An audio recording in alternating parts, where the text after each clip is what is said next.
Hello everyone, welcome to our news channel. Here you are always well informed.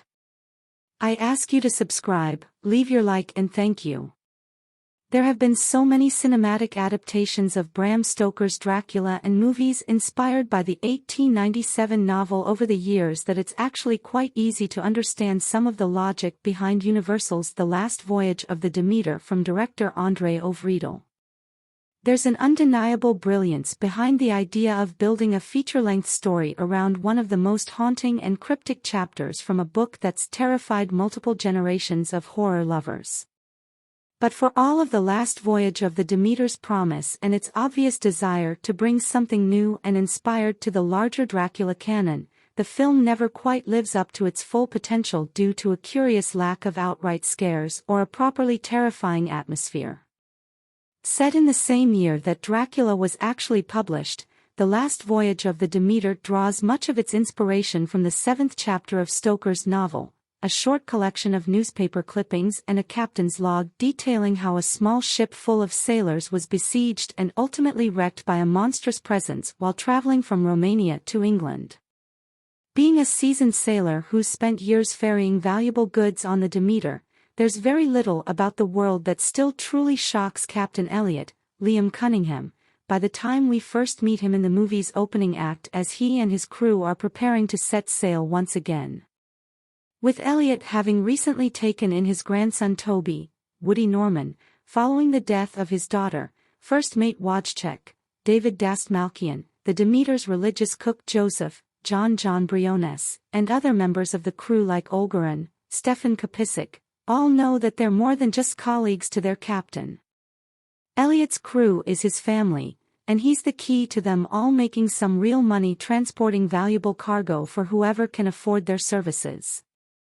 With the Demeter short-staffed ahead of its latest voyage from Romania to England, though, the sailors also know that they need some new blood on board, which is part of why Doctor/philosopher/Cambridge graduate Clemens, Corey Hawkins, ends up being hired to join their ranks. Being based on an interesting yet very sparse chapter from a novel the way The Last Voyage of the Demeter is, you can see why screenwriters Bragi Schutt Jr. and Zach Olkwich felt the need to pad this story with even more salty sailors and a brief but important exchange between Elliot and the unnamed group of fearful Romani villagers who drop off the precious, mysterious cargo he's meant to carry over the ocean. In the same way that you probably know what's in the massive crate the Demeter takes on, none of the villagers responsible for bringing it to the ship want anything to do with it, and they're all keen on getting back to their homes before the sun sets. With a premise as straightforward as this, what happens when a vampire sneaks its way onto a doomed boat and starts picking sailors off? The challenge the movie's up against is one of finding a novel way of presenting a classic tale rather than full-on reworking the source material for modern sensibilities. Elliot, Clemens, and the rest of the Demeter's crew set sail for England despite all of the obvious red flags that something's wrong because the narrative needs them to, and there wouldn't be much of a film if they all acted with common sense. But rather than immediately getting to the important work of creating the kind of unsettling atmosphere you'd expect from a movie about Dracula on a 20th century boat, The Last Voyage of the Demeter gets entirely too caught up trying to positively and negatively humanize its heroes with extraneous details that don't add much to the story. While the film spends quite a bit of time impressing upon you how Clemens, who Hawkins inhabits with a steely reservedness that only eases up when he's around Toby, blackness makes people like Wojciech see him as less than, it does little to make Dracula's, Javier Botet, first proper on-screen appearance really pop the way it should.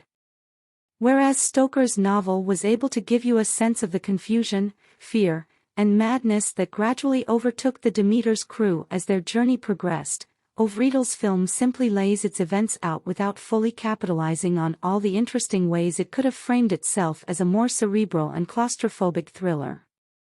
It isn't until well into the film that everyone on the Demeter starts to become concerned with the fact that people are just straight up disappearing from the ship while they're in the middle of the ocean.